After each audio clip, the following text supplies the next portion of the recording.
But Meek's been getting dragged for that reference, man, on the leak when it came out on Instagram. How do y'all feel about that, man? Like in terms of him being 100% dragged across social media, whatever you want to call it, the internet, because they are on his ass about this being reference. A lot of people are saying you get it from a metaphorical standpoint with rap, but that shit is too soon. He just passed. Like, I'm seeing a little bit of everything in terms of the comments with him using chopper. So, Jay Diff, talk to me, man. How you feel about that from a standpoint of backlash that Meek is getting? Is it justified? How do you feel? And I understand it's part of bars or rapping, and it's clever to use in that manner. But in the same token, I don't think it was cool. I don't think it's something that you should cancel somebody over, because this whole cancel culture thing is going a little too far. I do think that he should have been more tactful. And from what I understand, he did talk to Vanessa in reference to that bar, and they kind of hashed it out or whatnot. But he just should have knew better. Yeah, I can dig that. Jay Moore, jump in, man. What you think about it, man? And then I'll come to you to finish it up. Well, I think it's also a time is a lot more. We're living during a time that's a lot more sensitive, and information moves a lot faster, because let's just be honest, there's always been like what you consider to be shock bars, or somebody says some crazy stuff about somebody that just died. Like, let's not act like Eminem didn't say, hitting trees like Sonny Bono, in reference to, smoking weed, but Sonny Bono died while skiing and he hit a tree. KRS-One, I'm kind of glad Richard Nixon died.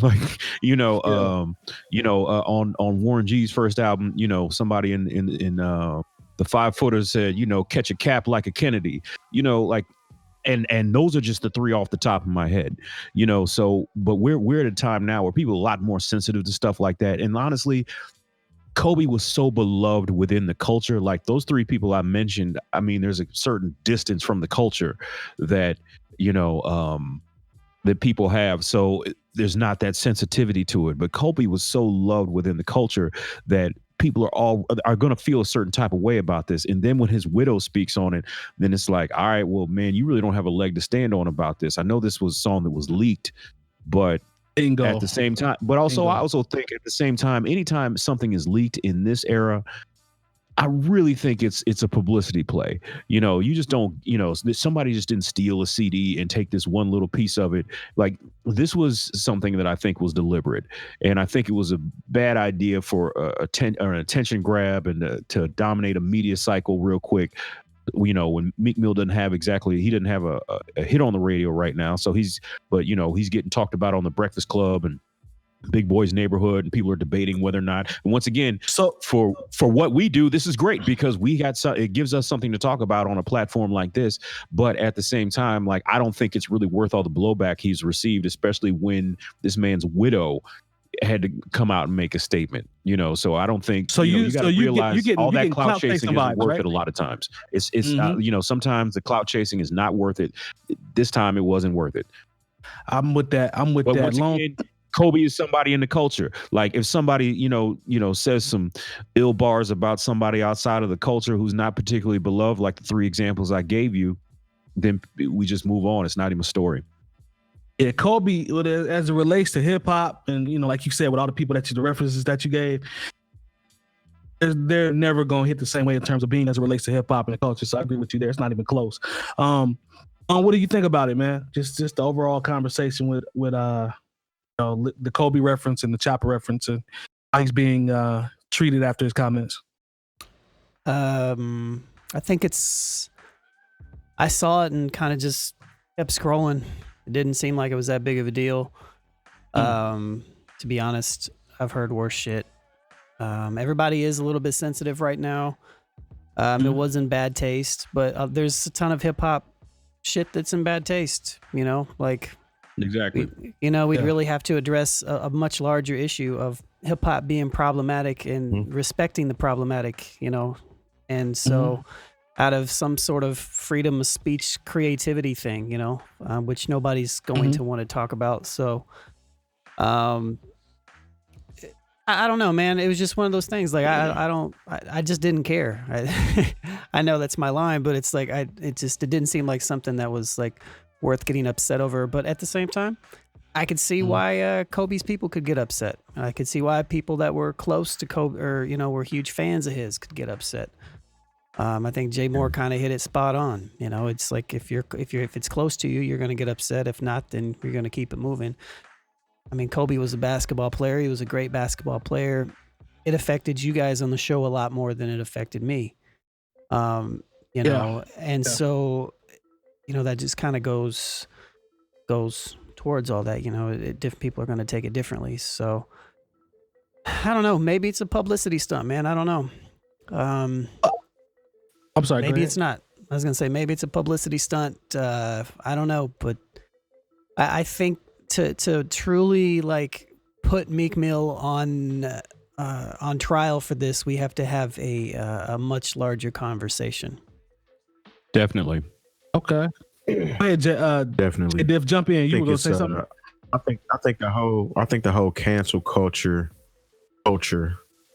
is whack anyway, because you have people that come out the woodwork and are ready to cancel every and anybody for something that they did.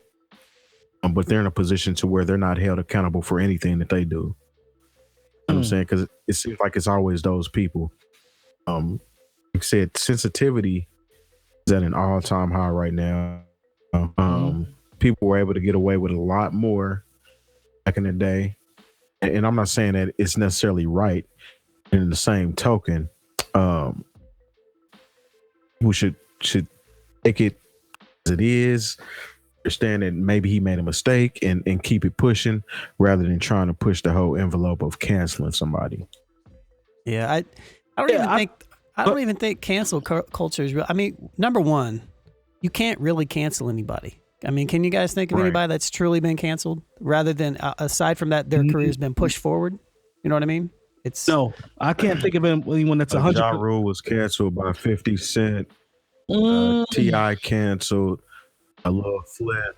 Those are rap battle cancels. Those aren't cultural cancels to where you have a mob of people on Twitter that decide to pick on somebody and completely wipe them out.